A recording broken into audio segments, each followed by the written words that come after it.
Assalamualaikum warahmatullahi wabarakatuh. Halo kawan-kawan, perkenalkan nama saya Muhammad Iko Mutasim Billah. Saya anggota kelompok 76 dari KKM Untirta 2020.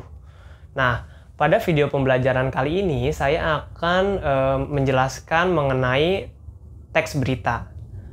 Nah, apa itu berita? Sebelum menjelaskan lebih dalam ya, saya akan mencoba menjelaskan tentang pengertian dari berita itu sendiri. Apa itu berita?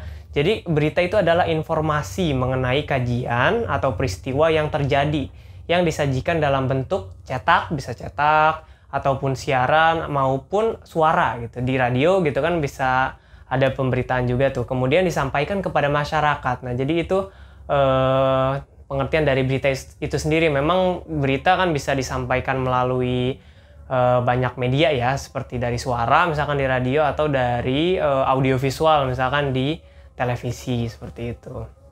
Nah, di sini saya akan menjelaskan unsur-unsur dari teks berita. Nah, unsur-unsur ini tidak boleh ketinggalan di dalam sebuah teks berita. Apa saja unsur-unsur yang harus ada gitu ya dalam teks berita? Ya, kita mungkin kawan-kawan juga sudah tidak asing ya dengan istilah 5W1H. Nah, itu dia unsur-unsur yang harus ada dalam teks berita. Apa saja tuh 5W1H? W yang pertama adalah what, yaitu apa ya artinya. Maksudnya apa sih? Ya maksudnya adalah apa yang terjadi gitu tuh. Dalam sebuah teks berita harus menjelaskan apa yang terjadi, apa yang sedang terjadi.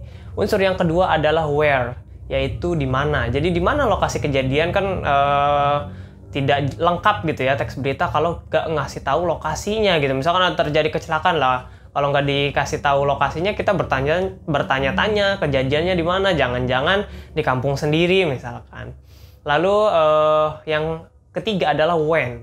When itu artinya kapan. Kita juga harus memasukkan gitu ya informasi mengenai kapan kejadian itu terjadi gitu ya. Siapa tahu kejadiannya kan kalau nggak dimasukkan udah bertahun-tahun yang lalu gitu kan. Itu kan artinya udah basi gitu. Jadi penting juga when nih.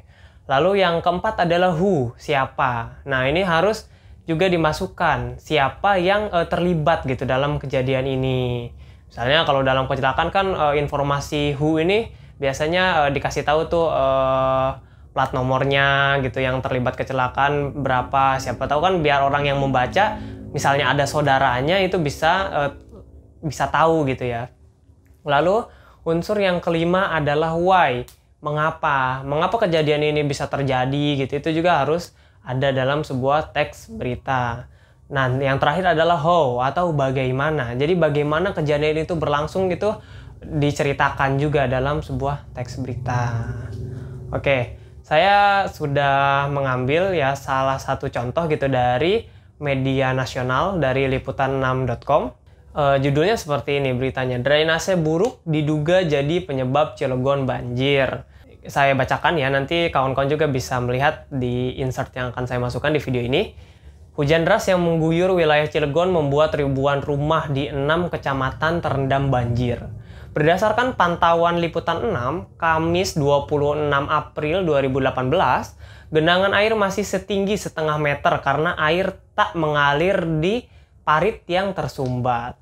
Cuaca buruk yang melanda Banten sejak 2 pekan terakhir membuat sejumlah wilayah di kota Cilegon kebanjiran. Setidaknya ada 6 kecamatan yang terendam. Arus banjir yang deras memaksa warga untuk mengungsi. Banjir disebabkan karena banyak drainase yang tak berfungsi dengan baik akibat bangunan yang menutup jalur air. Banjir juga sempat membuat jalan antara Serang dan Cilegon sempat terputus selama 6 jam. Jadi itu dia salah satu contoh teks beritanya. Sekarang mari kita analisis nih berdasarkan unsur 5W1H yang sebelumnya telah saya jelaskan.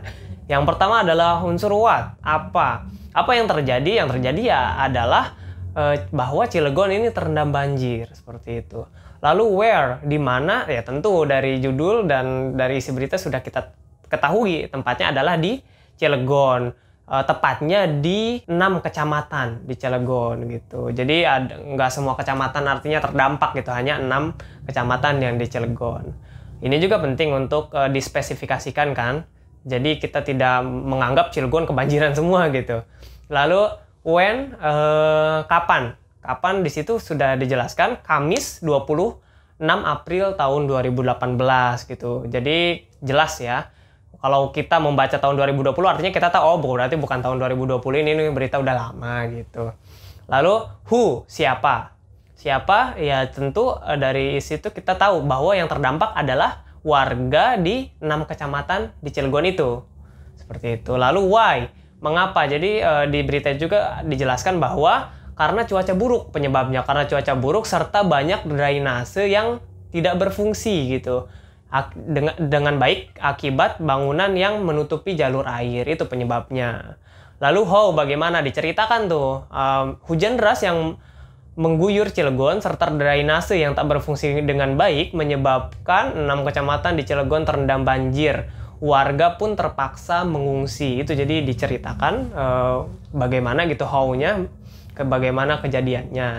Nah itu contoh analisis ya, analisis 5W 1H pada sebuah pemberitaan. Sekian kawan-kawan penjelasan dari saya. Semoga kedepannya kawan-kawan yang ingin membuat teks berita bisa lebih paham ya apa yang harus ditulis gitu ketika membuat teks pemberitaan. Saya Muhammad Iko Mutasimbillah dari kelompok 76 KKM Untirta 2020. Mohon undur diri. Kurang lebihnya saya mohon maaf. Terima kasih. Wassalamualaikum warahmatullahi wabarakatuh.